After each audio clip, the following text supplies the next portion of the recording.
Welcome to A Year in Art 2050. This space is a conversation across time. We brought together artists from the early 20th century, and we put their work into dialogue with artists that are active now, exploring the ideas of change and uncertainty and possibility. In the first room, we see a large charcoal and pastel drawing. It's created by the artist Toyin, Ojih, Odutola.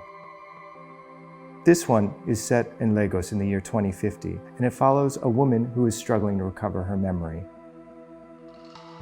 A life-size shadow is cast on her shoulders. It may be a hologram of an ancestor.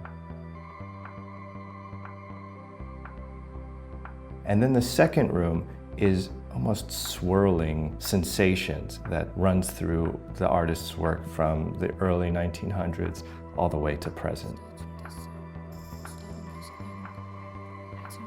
Even before you enter the room, you're probably able to hear a video that's at the center of the space, a work by Aon Kim called Delivery Dancer Sphere, about a near-future soul. You hear the voices of a narrator named Ernst Mo.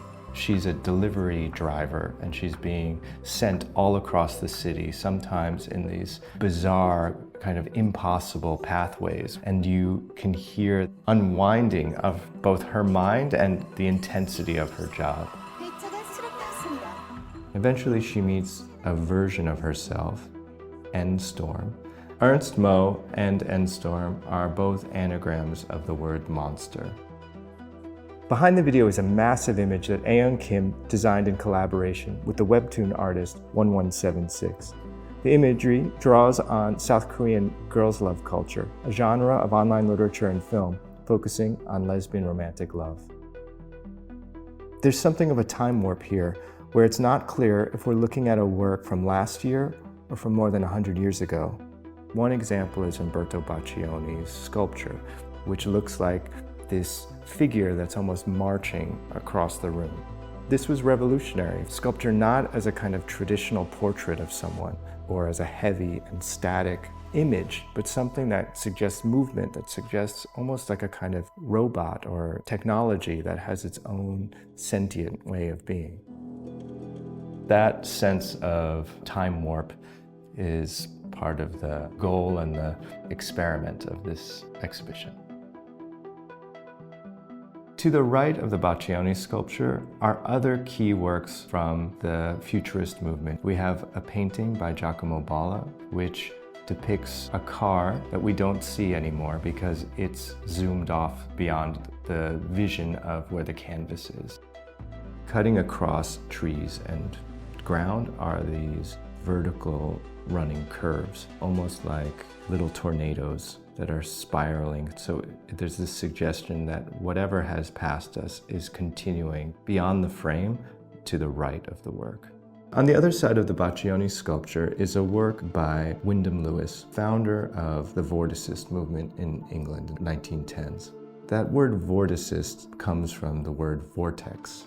These shapes, which are overlapping one another, may refer to dancers. I tend to also see them almost like a city from above. We know that it's about an exploration of energy.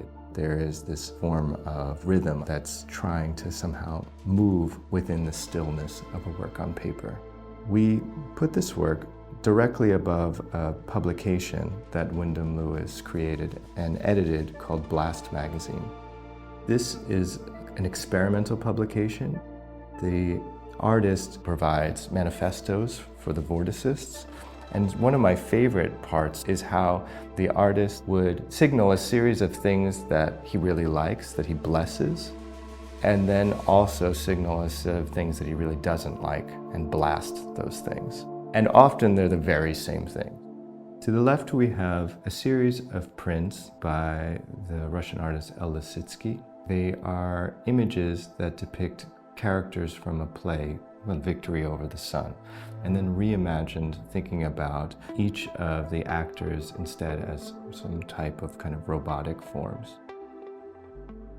At the end of the gallery is a recent work by Andra Ursuţa called Predators Are Us. There's something mysterious in this sculpture, both dangerous and toxic and really attractive and alluring.